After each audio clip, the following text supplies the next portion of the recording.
জয় যিশু।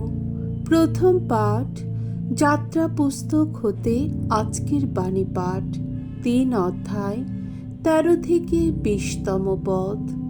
ঈশ্বর মসির কাছে নিজের পরিচয় দিয়ে মসিকে মিশর দেশে গিয়ে কি করতে হবে তা বুঝিয়ে বলবেন।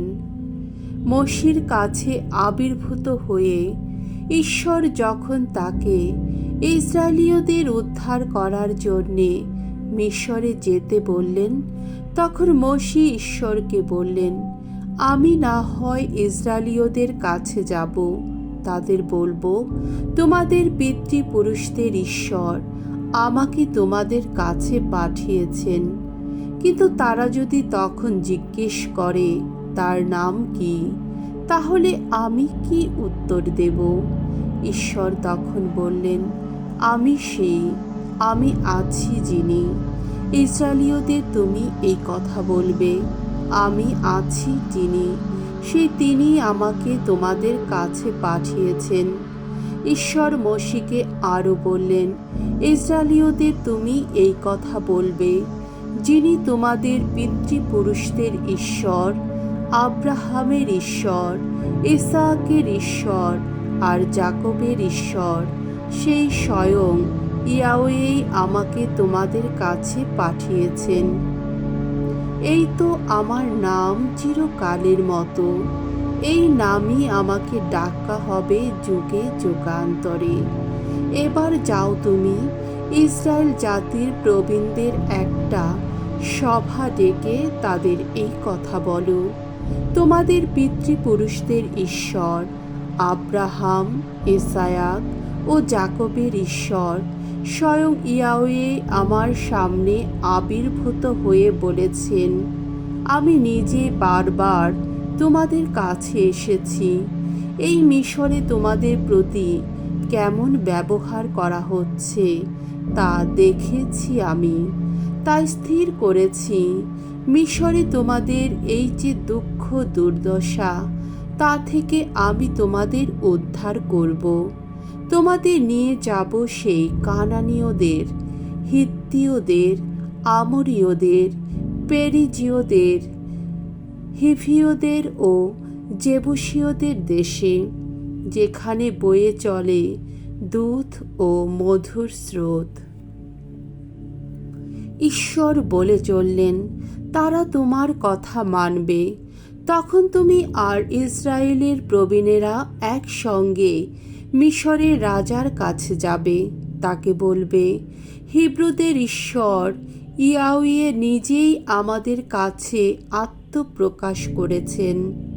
তাই এখন আপনি অনুমতি দিন, মরুভূমিতে ৩ দিনের পথ হেঁটে গিয়ে আমরা যেন সেখানে আমাদের ঈশ্বর ইয়াহওয়ের কাছে বলি উৎসর্গ করি।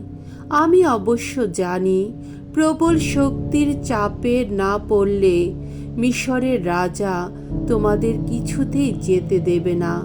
তাই আমি তখন আমার শক্ত হাত বাড়িয়ে মিশর দেশে অনেক কিছু অলৌকিক ঘটনা ঘটিয়ে মিশরের বুকে প্রচণ্ড আঘাত হানব। তারপরেই রাজা তোমাদের যাবার অনুমতি দেবে। প্রভুর বাণী। ঈশ্বরকে ধন্যবাদ। সাম সঙ্গীত ১০৫ অধ্যায় ১ পদ, ৫ পদ, ৮ থেকে ৯ পদ, ২৪ থেকে ২৭ পদ। ধুয়ো, ওগো ভগবান, পরম বিশ্বস্ত তুমি, তুমি যে সর্বদা মনে রাখো তোমার সন্ধির কথা। ভগবানের গুণগান করো, স্মরণ করো তার নাম, সকল জাতির মাঝে তোমরা প্রচার করো তার কীর্তি কথা। ভুলে যেও না তার অপরূপ শত কীর্তির কথা, তার অলৌকিক যত কাজ, তার যত বিচার উক্তি। ভগবান সর্বদাই মনে রাখেন তার সেই সন্ধির কথা। সহস্র প্রজন্মের উদ্দেশ্যে বিঘোষিত তার সেই অঙ্গীকার। আব্রাহামের সঙ্গে সম্পাদিত তার সেই সন্ধির কথা, ইসহাকের প্রতি উচ্চারিত তার সেই শপথের কথা। ভগবান এবার আপন জাতির জনসংখ্যা শত গুণে বাড়িয়ে তুললেন। যত শত্রুর চেয়ে তাদের তিনি করলেন বলশালী। মিশরীয়দের মনের গতি পাল্টে দিলেন তিনি। তাদের অন্তরে জাগে যেন তার জাতির প্রতি ঘৃণা। তারা যেন তার সেবকদের বিরুদ্ধে নানা ফন্দি আটে। সেই সময় তার সেবক মোশিকে পাঠিয়ে দিলেন তিনি, আর সেই সঙ্গে নিজের মনোনীত জন আরনকেও। তারা এসে দেখালেন তার ঘোষিত নানা ঐশ্য নিদর্শন। নানা অলৌকিক কর্মকীর্তি ঘটালেন হাম বংশীয়দের দেশে। বাণী বন্দনা। জয় জয় প্রভুর জয়। তোমরা শ্রান্ত যারা, বোঝার ভারে ক্লান্ত যারা, তোমরা সকলেই আমার কাছে এসো, আমি তোমাদের আরাম দেব। জয় জয় প্রভুর জয়। মঙ্গল সমাচার। মথিরচিত মঙ্গল সমাচার 11 অধ্যায় 28 থেকে 30 পদ। আমারই শিষ্য হও তোমরা, কারণ আমি যে কোমল বিনম্র হৃদয় আমি। একদিন যিশু এই কথা বললেন। তোমরা শ্রান্ত যারা, বোঝার ভারে ক্লান্ত যারা, তোমরা সকলেই আমার কাছে এসো, আমি তোমাদের আরাম দেব। তোমরা কাঁধে তুলে নাও আমারই জোয়াল। আমারই শিষ্য হও তোমরা, কারণ আমি যে কোমল বিনম্র হৃদয় আমি।